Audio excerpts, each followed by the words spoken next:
भो ब्रह्म गर्भ पूर्वं श्रुतं मे ब्रह्मपुत्र कहा जलंधरं महादैत्यं नवधीशाकारं प्रभो। एक समय की बात है, इंद्र अपने दिन उनके अभिमान सदैव भरा रहता है। और इंद्र जो थे, इंद्र ने सोचा कई दिन से खाली बैठा हूँ और चलो चलता हूँ भगवान शंकर के दर्शन करने। साथ में बृहस्पति गुरु मिल गए, तो बृहस्पति गुरु ने कहा ठीक है काम करो, थोड़ा सा मैं भी दर्शन करूँगा, तो मैं भी आपके साथ चलता हूँ। आप जा ही रहे हो, साथ में मैं भी आपके चलता हूँ। बृहस्पति गुरु भी साथ में चल दिए हैं। हे नारद जी, इस प्रकार से जैसे ही कैलाश पर्वत के समीप पहुँचते हैं, उसी समय एक नंगा दुड़ंगा बैताल सा प्रेत सा, जिसके हाथ में एक त्रिशूल था, वो सामने मिल जाता है। एकदा जीव शक्रे चै भक्ति परमं मुने दर्शनम शीर्षकृत्वम कैलाशम जगत भ्राशता। और इस प्रकार से जब वहाँ पहुँचे तो नंग धड़ंग सा पागल सा व्यक्ति सामने आ जाता है। उस सामने आए हुए व्यक्ति को देख करके इंद्र कहते हैं, अरे तू है कौन? और मैं भगवान भोलेनाथ से मिलने जा रहा हूँ, रास्ता छोड़। व्यक्ति कहता है कि देखो, भगवान शंकर कैलाश पर नहीं है। अरे नहीं है, ये तुझे कैसे पता है? इंद्र ने कहा नहीं है तो ये तुझे कैसे पता है, हम जा रहे हैं। इंद्र ने पहले 2 बार तो बड़े प्यार से कहा, लेकिन यह जीव नहीं माना। यह जीव आगे पीछे दौड़ने लगा और कहा मैं तुम्हें जाने नहीं दूंगा, वहां पर कोई नहीं है, मैं नहीं जाने दूंगा तुम्हें। इस प्रकार से इंद्र उद्दंडता को देख करके इंद्र को क्रोध आ जाता है। जबकि बृहस्पति ने कई बार रोका, मान जाओ ये कैलाश है, यहाँ तो इस प्रकार से न जाने कितने मिलेंगे, ये सब भगवान शंकर के गण हैं, लेकिन माने नहीं। क्रोध आ जाता है इंद्र को, और इंद्र को जब क्रोध आ जाता है तो इंद्र उसी समय अपने ब्रज को लेकर के मारने के लिए उद्यत होते हैं। जैसे ही मारने के चले हैं, उसी समय उस जीव ने ऐसे ही हाथ किया और वह ब्रज रुक जाता है। द्विजम च तेजासी ब्रह्म भाले समुद्भदाम लवणम भासी त्वयं भक्ता भक्तनाम बदनाम ततः। इस प्रकार से तेज से रोक दिया है, और साक्षात कोई और वह नहीं था, वह भगवान भोलेनाथ ही थे। बोले शंकर भगवान की जय। वह जी कोई और नहीं था, भगवान तो अपने भक्त की परीक्षा ले रहे थे मात्र। एक भक्त ने कहा, भगवान सपने में आए, भक्त ने कहा भगवान मेरे हाथ का भोजन नहीं खाते। भगवान ने कहा खाता तो हूँ, तू खिलाता ही नहीं। कि नहीं भगवान, ऐसा तो हुआ नहीं कभी, आपने खाया मैंने ना खिलाया, ऐसा कैसे हो जाएगा? भगवान ने कहा ठीक है, कल तुम मंदिर आ जाना, अच्छे अच्छे पकवान लेकर के, मैं तेरे हाथ से ही खाऊंगा। सारी रात जागता रहा वह जी व्यक्ति, और बहुत सुंदर सुंदर पकवान बनाया। पकवान बना के लेके चला, सूंघ लग गई कुत्ते को, कुत्ता पीछे लग गया, भाव भाव भाव भाव करता रहा, हाट हाट हाट हाट हाट। इतने में थोड़ी सी खीर खिल गई, फिर आगे चला और 2-4 कुत्ते पीछे लग गए, फिर एक बैल लग गया, बैल मारने लगा। इसी तरह करते कराते भोजन पहुंचा मंदिर तक। मंदिर के बाहर एक भिखारी बैठा, महाराज भोग जब लगा देना तो थोड़ा सा प्रसाद हमें भी दे देना। अरे शांत रहे तू, भगवान के लिए आया हूँ।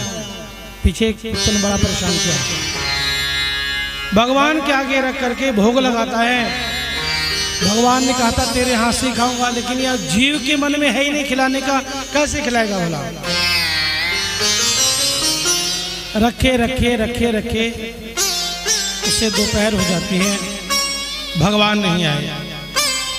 सोचा क्या करूं, जैसे ही पर्दा हटा के देखा उसमें बहुत सारी चींटियां और चैंटे मोटे मोटे लग गए थे।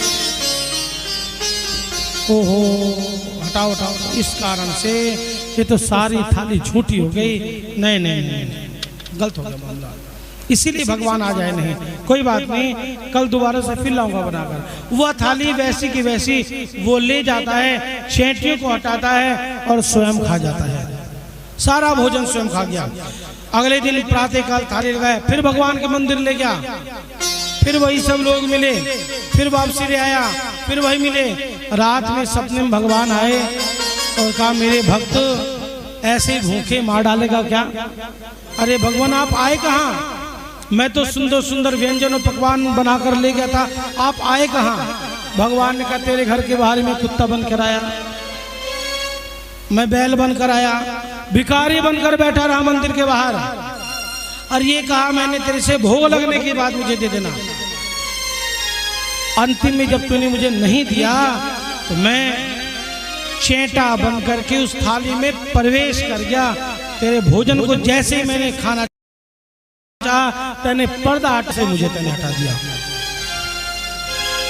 इसकी आंख खुल जाती है, भगवान से प्रार्थना करता। भगवान ने कहा देखो मैं बार बार नहीं आता, बार बार मैं नहीं आता, केवल इस श्रद्धा और था कि निश्चित रूप से भोग लगने के बाद मुझे भी प्रसाद मिलेगा, लेकिन ये तैने कर्म नहीं किया, मुझे नहीं मिला प्रसाद। बता भक्त मैं तुझे क्या दूं? हाथ जोड़ा है, भक्त ने प्रार्थना किया और समझ गया कि भगवान अब मैं समझ गया आपको, आप मूर्ति में नहीं रहते, आप तो हम सभी भक्तों के हृदय में रहते हो।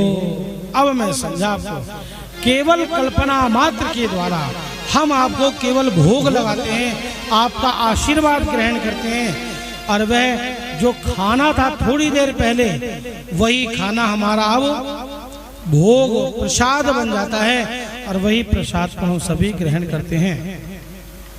जीव यहाँ पर तो समझ गया है, लेकिन आज यहाँ पर इंद्र बात को नहीं समझ पाए। भगवान शंकर के दर्शन को जा रहे थे, तो किसी ने रोका है, तो इसका अभिप्राय कोई ना कोई इसमें बात जरूर होगा, कारण जरूर होगा। लेकिन आज इंद्र नहीं मानते और अपने ब्रज का प्रहार करते हैं, और भगवान ने उस ब्रज के प्रहार को रोक लिया है, स्तंभ कर दिया। वहीं पर भगवान का तीसरा नेत्र खुल जाता है, और भगवान का जब तीसरा नेत्र खुलता है तो इंद्र जलना शुरू हो जाते हैं। त्वावै सिंधु गयम रसातलम दे समागमे ब्रह्मा सचेवै कालम दर्पश्य लोको भयंकरः। भगवान इस प्रकार से तीसरा नेत्र खुल जाता है, एकदम ज्योति आ जाती है, बृहस्पति सामने आ जाते हैं। त्राहिमाम शरणागतो, हे भगवान रक्षा कर दीजिए, हे भगवान रक्षा कर दीजिए। इस ये इंद्र तो मूर्ख है, इसे तो कुछ पता ही नहीं है भगवान, इसलिए आप क्षमा दान दीजिए।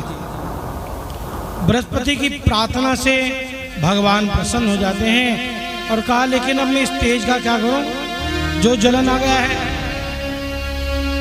भगवान आप कुछ भी कीजिए, लेकिन इंद्र को बचा दीजिए। भगवान ने वह तेज सागर में डाला है, सागर ने गंगा मैया दे दिया है, और उसी गंगा मैया ने सरकंडे पे वह तेज को रख दिया है, और उसी तेज से एक सुंदर बालक उत्पन्न होता है। बोले शंकर भगवान की जय।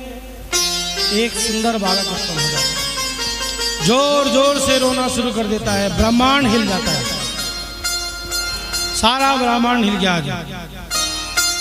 इस बालक के रोने से।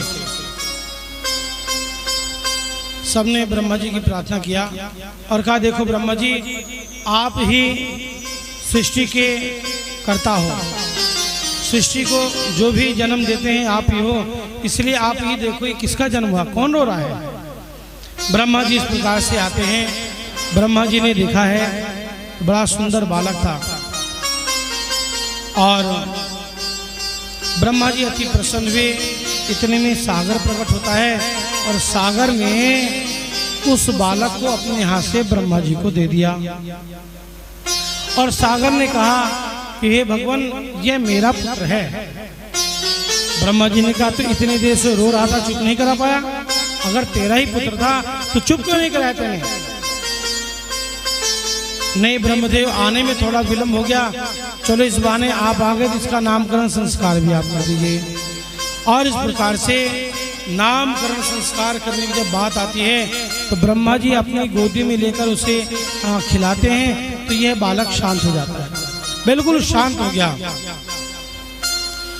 जब ये शांत बालक हो गया तो ब्रह्मा जी कहते ठीक, बड़ा हे सागर नंदन, हे सागर, ये शांत हो गया है, मैं इसका नाम सागर नंदन रख देता हूं, ठीक रहेगा?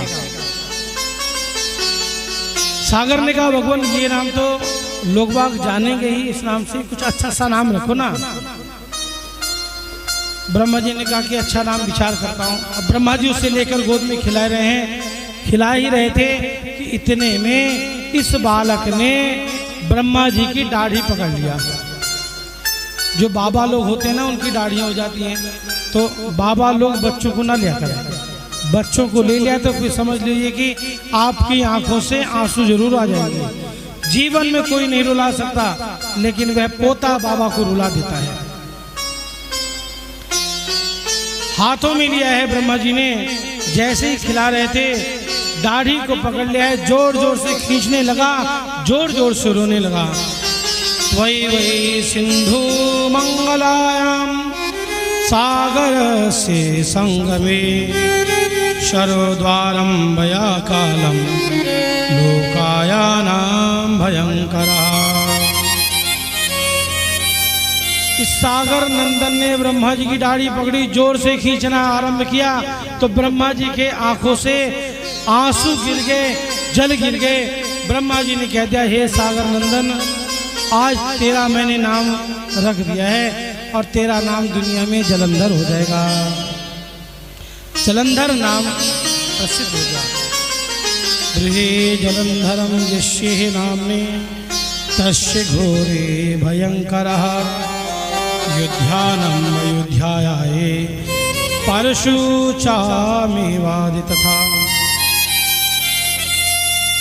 सागर ने इसे पाला है और जलंधर का भी जो जन्म होता है ये भी उसी गंगा सागर में ही होता है।